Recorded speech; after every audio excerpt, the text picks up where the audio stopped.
Hadirin jemaah yang dimuliakan oleh Allah Subhanahu wa taala, marilah kita panjatkan puji dan syukur kehadirat Allah Subhanahu wa taala atas segala nikmat yang telah Dia anugerahkan kepada kita. Salawat dan salam semoga senantiasa kita tercurahkan kepada Nabi Muhammad sallallahu alaihi wasallam, kepada keluarga, sahabat serta seluruh umatnya hingga akhir zaman. Amin amin ya rabbal alamin. Hadirin yang dimuliakan Allah Subhanahu wa taala, marilah kita tingkatkan ketakwaan kepada Allah dengan menjalankan segala perintah-perintahnya dan menjauhi larangan-larangannya. Ketakwaan adalah bekal terbaik dalam kehidupan di dunia maupun di akhirat. Pada kesempatan yang mulia ini, Hatib mengajak jemaah sekalian untuk merenungkan satu hal yang sangat penting dalam kehidupan seorang muslim, yaitu memperbaiki diri menjadi lebih baik. Setiap manusia memiliki kekurangan, kesalahan, dan dosa. Tidak ada seorang pun yang sempurna. Namun, orang yang terbaik bukanlah tanpa kesalahan, melainkan yang terus berusaha memperbaiki diri. Allah Subhanahu wa taala berfirman, Sesungguhnya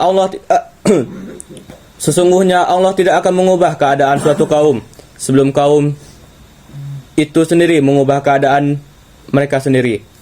Quran Surah Ar-Ra'd ayat 11. Ayat ini menegaskan bahwa perubahan yang baik tidak akan datang dengan sendirinya. Perubahan harus dimulai dari kita sendiri, dari niat yang tulus, dari hati yang ingin menjadi lebih baik di hadapan Allah Subhanahu wa taala. Jemaah yang dimuliakan oleh Allah Subhanahu wa taala, memperbaiki diri dimulai dengan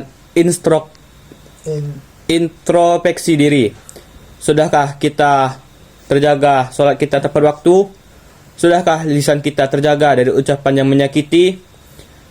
Sudahkah kita bersih dari iri dan dengki dan kebencian? Introspeksi diri adalah kunci agar kita tidak sibuk menilai orang lain, tetapi fokus memperbaiki diri sendiri. Rasulullah Shallallahu Alaihi Wasallam bersabda, orang yang cerdas adalah orang yang mampu mengendalikan dirinya dan beramal untuk kehidupan setelah kematian.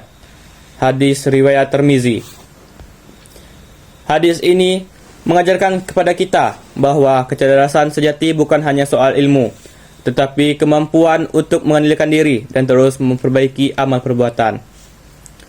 Hadirin yang dirahmati Allah, memperbaiki diri juga berarti memperbaiki ibadah dan akhlak secara bersamaan. Ibadah tanpa akhlak yang baik akan terasa hampa, sementara akhlak yang baik harus berlandaskan iman dan ibadah yang benar. Seorang muslim sejati adalah orang yang baik hubungannya dengan Allah dan baik pula hubungannya dengan sesama manusia. Marilah kita jadikan setiap hari sebagai kesempatan untuk menjadi pribadi yang lebih baik dari hari kemarin. Jika hari ini kita masih sering lalai, maka besok kita harus lebih sadar. Jika hari ini kita masih sering salah, maka besok kita harus lebih berhati-hati. Hadirin jemaah yang dirahmati Allah Subhanahu wa taala, marilah kita kembali meningkatkan ketakwaan kepada Allah Subhanahu wa taala. Salah satu wujud ketakwaan adalah dengan senantiasa bertaubat dan memperbaiki diri. Allah Subhanahu wa taala berfirman, wahai orang-orang yang beriman, bertaubatlah kepada Allah dengan taubat yang sebenar-benarnya. Quran Surat At-Tahrim ayat 8. Jemaah yang dimuliakan Allah, jangan pernah merasa puas dengan amal yang telah kita lakukan. Jangan pula merasa putus asa dengan dosa yang pernah kita perbuat. Selama hayat masih dikandung badan, pintu taubat dan perbaikan diri selalu terbuka. Marilah kita perbaiki niat, perbaiki ibadah, perbaiki akhlak, dan perbaiki hubungan kita dengan Allah serta sesama manusia. Jadikan masjid sebagai tempat memperbaiki diri, bukan hanya tempat kewajiban menunaikan sholat. Sebelum khutbah ini ditutup, marilah kita berdoa. Ya Allah, perbaikilah kami, agama kami yang menjadi penjaga seluruh urusan kami. Perbaikilah pula dunia yang kami di dalamnya kami menjalani kehidupan. Dan perbaikilah akhirat kami yang kedepannya kami akan kembali. Ya Allah, jadikanlah kehidupan ini sebagai tambahan bagi kami dalam setiap kebaikan, dan jadikanlah kematian sebagai jalan keselamatan bagi dari segala keburukan.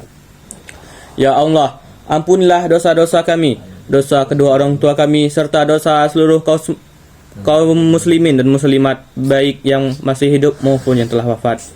Ya Allah, berilah kami kebaikan di dunia dan akhirat kelak, serta lindungilah kami dari siksa api neraka. Amin, amin ya rabbal alamin.